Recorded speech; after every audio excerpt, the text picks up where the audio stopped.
ഈ വർഷത്തെ ആറ്റുകാൽ പൊങ്കാല മഹോത്സവാഘോഷങ്ങൾ ആരംഭിച്ചു. ഇന്നലെ വൈകുന്നേരം ദേവിയെ കാപ്പുകെട്ടി കുടിയിരുത്തിയതോടെയാണ് ഉത്സവത്തിന് തുടക്കമായത്. രാത്രി നടന്ന ചടങ്ങിൽ ആറ്റുകാൽ അമ്പ പുരസ്കാരം മോഹൻലാൽ ഏറ്റുവാങ്ങി. മാർച്ച് 3-നാണ് പ്രസിദ്ധമായ ആറ്റുകാൽ പൊങ്കാല. ഉത്സവാഘോഷങ്ങൾക്ക് തുടക്കമായതോടെ ഭക്തിസാന്ദ്രമാണ് ആറ്റുകാൽ ക്ഷേത്രവും പരിസരവും. വൈകിട്ട് 5:30-ഓടെയായിരുന്നു കാപ്പുകെട്ടൽ ചടങ്ങ്. ചടങ്ങ് ദർശിക്കാനായി നിരവധി ഭക്തരാണ് ക്ഷേത്രത്തിലേക്ക് എത്തിയത്.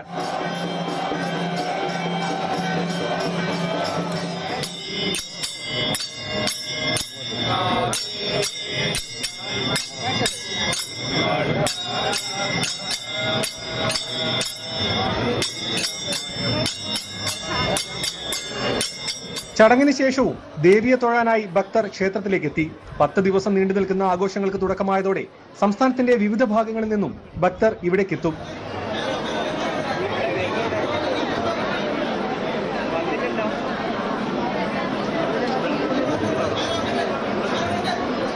രാത്രി നടന്ന ചടങ്ങിൽ ആറ്റുകാൽ അമ്പ പുരസ്കാരം മോഹൻലാലിന് സമർപ്പിച്ചു. കലാപരിപാടികളുടെ ഉദ്ഘാടനവും അദ്ദേഹം നിർവഹിച്ചു.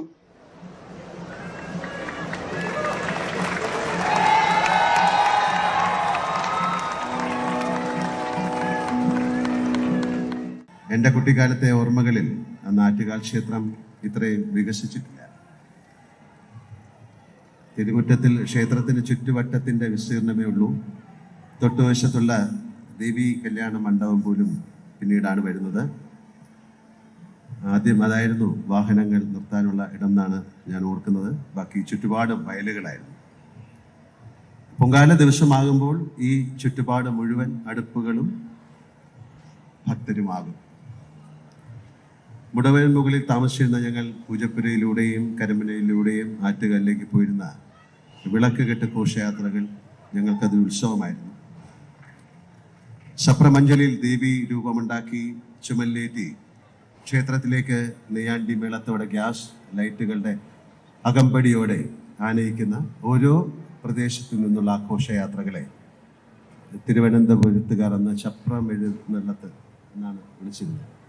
നാളെയാണ് കുട്ടികളുടെ കുത്തിയോട്ട വൃതാരംഭം. കഴിഞ്ഞ വർഷത്തേക്കാൾ കനത്ത തിരക്കാണ് ആദ്യ ദിവസങ്ങളിൽ തന്നെ ക്ഷേത്രത്തിൽ അനുഭവപ്പെടുന്നത്.